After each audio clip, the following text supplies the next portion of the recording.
మాటలు వచ్చా? వచ్చా?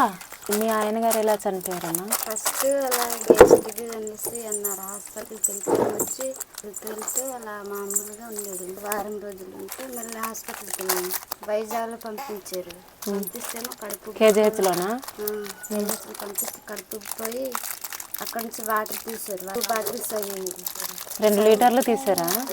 ఏమని చెప్పారు డాక్టర్ గారు? ఏ జబ్బని కన్ఫర్మ్ అయింది? క్యాన్సర్ కాయ ఉంది అనేసి అన్నారు. ఆపరేషన్ చెయ్యాలి అనేసి అన్నారు. టాబ్లెట్ వాడేసి రండి తగ్గట్టు అనేసి అంటే ఆ మెడిసిన్స్ వాడేసి మళ్ళీ వెళ్ళాము. మేము చెయ్యలేము, ఆ డాక్టర్ లేరు అనేసి అన్నారు.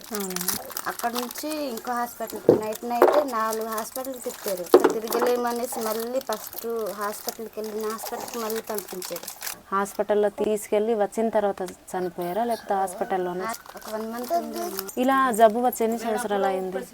ఒక 3 నెలలు అయింది. ఇప్పుడు మీ ఆయన గారు చనిపోయిన తర్వాత కుటుంబ పోషణ ఎలా చేస్తున్నావు? మరి పనికి వెళ్ళడము ఏమేమి చేస్తున్నారా? కూలి పనులు అలాగే కాపులు ఏరడం, మిరీలు ఏరడం అలా వెళ్తున్నాను. పిల్లలతో ఎలా వెళ్తున్నావు? అత్తకి వదిలేసి వెళ్తున్నాము. మీ అత్తమ్మ అమ్మాయి గారు ఉన్నారా? పిల్లలకి పట్టుకుంటే నువ్వు పనికి వెళ్తున్నావా? సో ఇది ఫ్రెండ్స్ చెల్లి పరిస్థితి. అంటే 2 పిల్లలతో చాలా ఇబ్బందితో బ్రతుకుతుంది. నేనైతే తెలుసుకొని ఇక్కడ రావడం జరిగింది. కొన్ని సామాన్లు అయితే తీసుకొచ్చానండి. పిల్లలకి రైస్ వండి ఇవ్వమ్మా. అయితే ఒక చీర తీసుకొచ్చాను, కట్టుకో. ఇదిగమ్మా నీకు, పట్టుకో. బాగుందా? సరిపోయింది. మాట్లాడట్లేదు నువ్వు. కావాలొద్దా చెప్పు. వేసుకో. అబ్బా స్మైల్ ఇప్పుడు వచ్చింది బట్టలు చూడగానే. బాగుందా? అబ్బా బాగుందా? వేసుకో. కోటు. సో మీరు ఎవరైనా వచ్చి హెల్ప్ చేయాలంటే సువపాడు విలేజ్, కొట్నపల్లి పంచాయతీ, కుంపేంట మండలం, అల్లూరు సీతారామరాజు జిల్లా. పిల్లలకి ఏమైనా కొన్ని ఎవరైనా హెల్ప్ చేస్తే మళ్ళీ వస్తాను.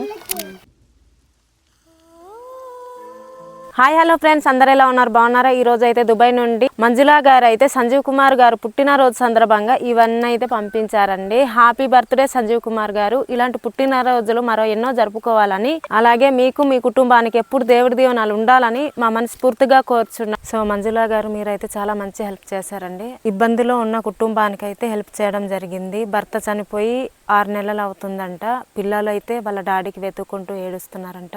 చాలా బాధాకరం. నేను తీసుకెళ్లిన బట్టలు చూసిన వెంటనే చాలా హ్యాపీగా ఫీల్ అయ్యారు. పిల్లలకి చూస్తే మాత్రం చాలా బాధ అనిపించిందండి. సంజీవ్ గారు మీ పుట్టినరోజు సందర్భంగా ఇలాంటి మంచి కార్యక్రమాలు మరి ఎన్నో జరగాలని మేమందరం కోరుకుంటున్నాము.